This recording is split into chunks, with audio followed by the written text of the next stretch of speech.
حكيم خبير ألا تعبدوا إلا الله إنني لكم منه نذير وبشير صدقت يا رب العالمين.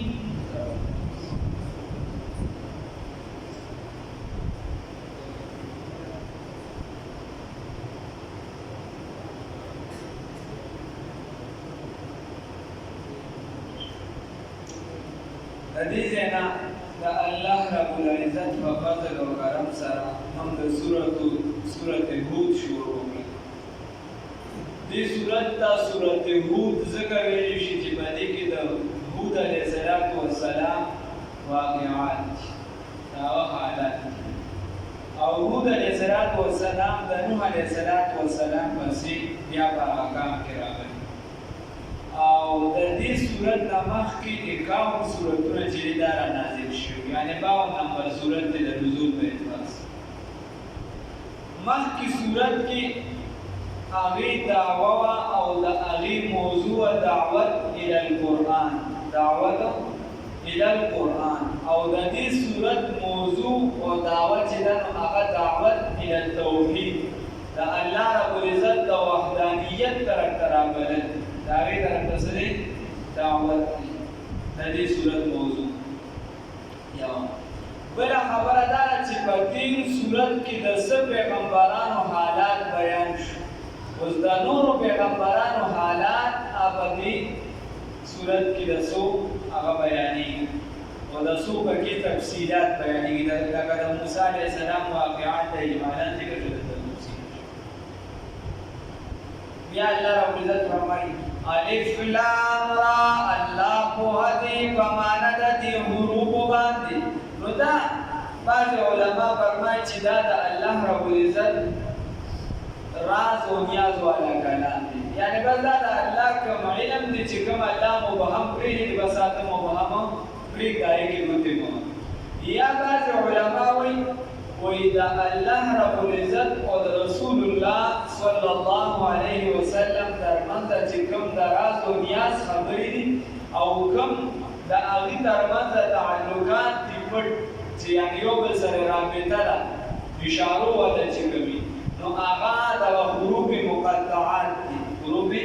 مقطعات دي، یاسین الف لام میم الف لام را وغیره. او بعض علماء بیا تعویلاتو کې معنی کوي. تعویلات داسې کېږي خو اصل معنی ورته نشي ویلی او مفهوم ورته ویلی شي. لکه بعض علما وایي الف معنی الله، لام معنی چې دی لطیف، او را معنی چې دی رؤوف الرحیم، یا چې دی لام معنی وکیل واقع. الف لام را الله پوهه دی په معنی د دې حروفو باندې. کتابون داسې کتاب، په دې کتابونه کې اخره کې تنوین دی دلته حفاظ پرې پوهېږي چا چې تنوین سره وابسته کي، نو باهره کې د دې تنوین دی او تنوین په عربۍ کې د ډېرو معنو دپاره راځي، په عربۍ کې ډېر کارونه ورکوي، لکه کتابون دلته کې دا راځي. نو دا به اگر چې ورپسې هغه راغلی دی بیا حمزه ده خو ځان دی چې ذکر کړي، زه درته ځان به خبره کوم. نو تنوین د بلل څیزونو معنی ورکوي. دلته وایي کتابون داسې عظیم کتاب دی، الله رب العزت وایي دا قرآن عظیم کتاب دی، دا تنوین د عظمت لپاره الله دی، یعنې د عربۍ کلام داسې دی وړوکي شانتې تنوین دی دومره بیا معنی پکې پرته داسې قرآن چې عظیم کتاب دی. الف لام را الله پوهه دی په معنی د دې حروفو باندې. کتابون داسې کتاب محکمت چې مضبوطه کړي شوي دي، آیاتونه د دې محکمت چې محکم کړي شوي دي. نو لفظي معنی یې دا ده چې مضبوط کړي شوي دي. څه معنی مضبوط کړي شوي؟ د قرآن په آیاتونو کې څوک رد و بدل نشي راوستی، څوک پکې د زبر په ځای زیر نشي راکولی او د زیر په ځای زبر نشي راکولی، چې څنګه قرائتونه را نقل دي هماغه شان کړي شي. لکه اوس موږ وایو والفجر وليال عشر والشفع والوتر والوتر، چې کوم راغلي دي کوم قرائتونه د هغې قرائتونو نه د علاوه نور کې رد نشي کولی لکه مالک یوم الدین مالکی یوم الدین چې کوم قرأتونه را نقل شوي د هغې نه ماسوه پکې د ردو بدله نشي کولی د ذره برابر فرق پکې نشي راوستی الف لام را الله پوهه دی په معنی د دې حروفو باندې کتابون داسې کتاب حکمت چې مضبوطه کړي شوي دي آیاتونه نه دي ثم فصلت بیا پته داسې نه دي چې الله صرف مضبوط کړي او دې پې نه یې پوه کړي نه الله وایي ثم فصلت بیا په تفصیل سره بیان کړي شوي دي من لدن د طرفه حکیم د حکیم ذات خبیر او خبردار ذات داسې ذات چې حکمت والا ذات دی او خبردار دی ستا په هر څه باندې نو ګوره دغه الله رب العزت چې دی نو د دې نه معلومه دا شوه چې په دې صورت کې به عقلي دلایل ډېر ذکر کېږي الله رب العزت وایي چې داسې ذات د هغه د جانب نه چې حکمت والا دی او خبردار ذات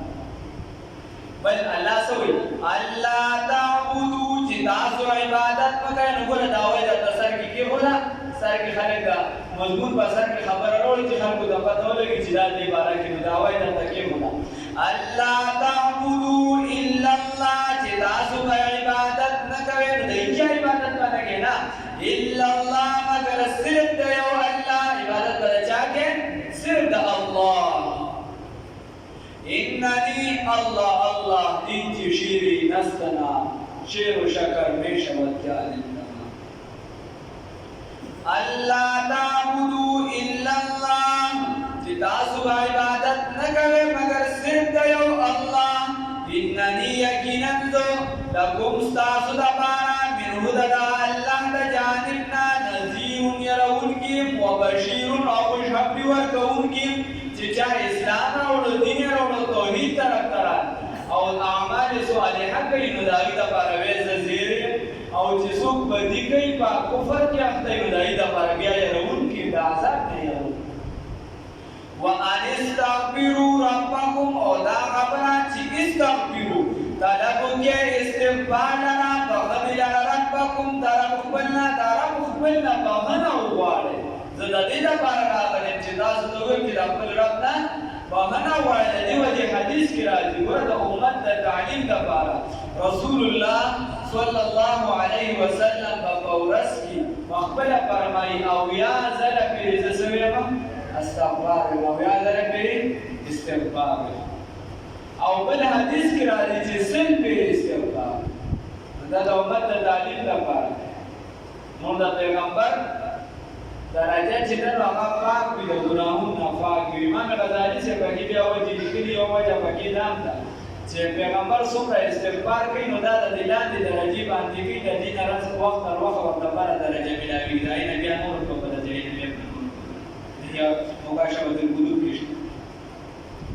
خو خیر پیغمبر د امت د تعلیم لپاره بس دا استغفار کوي چې د امت دا استغفار د الله نه توبه د الله نه دا بخښنه طلب کړي بیا الله وایي وان استغفروا او دا خبره چې تاسو طلب کې بخښنې لره ربکم د رب خپل نه ثم توبوا بیا توبه وباسئ الیه د الله ته استغفار وکړئ الله ته ولبدو خپل ګناهونو باندې ندامت ښکاره کړئ الله ته ووایه چې خدایه پاکه زما نه دا ګناه شوې ده او په هغې افسوس وکړه په زړه باندې بیا توبه طلب کړه بیا الله ته ووایه چې د دې نه پس ونه الله یې توبې راکړي ثم توبوا الیه بیا توبه وباسئ دغه الله تعالی ته یمتعکم فایده به درکړي تاسو ته متاعا حسنا فایده نیکه الى اجل مسمى یونیټی معلومدار پوری ویؤتی وربکی کل ذی فضل هر فضیلت والا لرا فضله فضیلت دهو هر صاحب فضل لبلاغ فضیلت ورکی دا سنرا دا اللہ درد چی دا چا سحق کی گا ورطا اللہ رب العزت ورکی ویؤتی کل ذی فضل فضل ربانا دی چی ورکی هر صاحب فضل لرا فضل دا غدر جور کی اغدر په دنیا کې هم راحت او سکون ورکی د آخرت په اعتبار سره هم الله درجات ورکی اوچت اوچت الله یې توفیق راکړي وان تولوا سره د دې چې دا ټول نعمت درته ما ذکر کړل تاسو استغفار هم نه کوئ بل څه هم نه کوئ نو بیا به صحیح وَإِن تَوَلَّوْا كَجَرْتَ تَاسُ مُغَرْدِدِ وَإِنِّي نُبَسْ يَكِنَنْزُ أَخَافُ يَرِيكُمْ عَلَيْكُمْ فَتَاسُ بَانْدِ عَذَابَ يَوْمٍ كَبِيرٍ دا عذاب دا مَلْيُو رَزِنَا كَجَرْتَ تَاسُ وَابَشْ نبيا خُزد الْبِيو رَزِد عذاب نَيَرِكُمْ چَلَّا بدر بَانْدِ عذابو راوَدِ كَدَا دنیا مخدو کا خراب دا دا بزان لگی سے بالآخرت طرفی عذاب ساس دا باربیا لکلی شو اللہ نوزا إِلَى اللَّهِ دَدَغَ اللَّهَ رَبُ الْعِزَّةِ تَنَبْتَا مَرْجِعُكُمْ وَابَسِدَ اسْتَاسُ وَهُوَ عَلَى كُلِّ شَيْءٍ قَدِيرٌ وَدَغَ اللَّهَ تَعَالَى فَهَرْ سَبَانْدِ قُدْرَتْ وَالَادِ أَلَا خَبَرْدَارِ إِنَّهُمْ يَقِينًا يَصْلُونَ رَانْغَانِ صُدُورَهُمْ سِنِيخ بَلِ لِيَسْتَحْقُوا دَبَارَانِ چِپُرشِ مِنُو دَدَغَ اللَّهَ أَلَا خَبَرْدَارِ حين كلم جدي يستغشون أغندي سيابهم جامولنا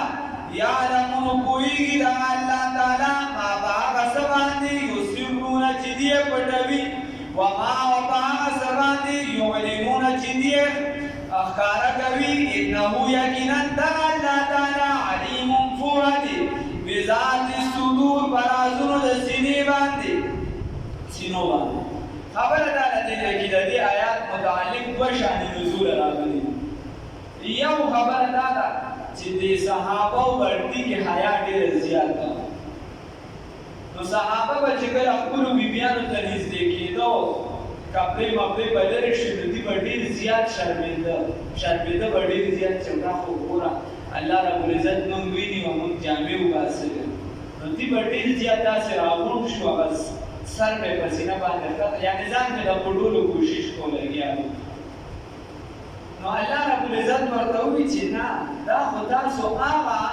تکلیف بازار تیروي کوم چې تاسو په واس کې نه دي